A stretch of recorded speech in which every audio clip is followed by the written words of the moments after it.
Բարև ձեզ, այսօր մենք խոսելու ենք գինու և պանիրի համադրությունից, Ես հազար ներողություն, նախ բարև ձեզ,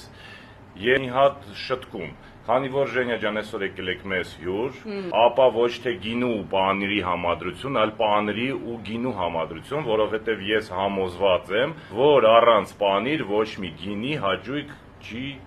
ապահովում։ Հաճախ ասել եմ և կրկնում եմ այսօր, որ տվյալ տարածաշրջանի ուտելիքը սազում է տվյալ տարածաշրջանի գինի։ Ամենավառ օրինակը, եթե մենք ընտրում ենք իտալական գինի, ապա պետք է լինի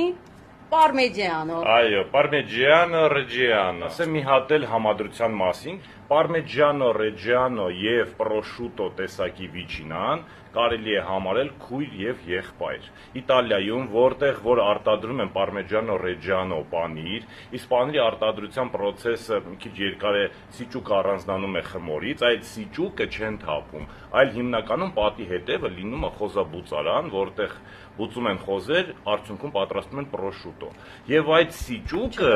տալիս են կողքի գործարան, որտեղ սարքում են, պատրաստում են խոզի լափը, որը բացում են այդ սիճուկով, հետո սարքում են ветчինան։ Արդյունքում, երբ ветчինան, այդ prosciutton ու Parmigiano Reggiano-ն միանում են իրար ուտելու պահին, ու այստեղ գալիս է իտալական,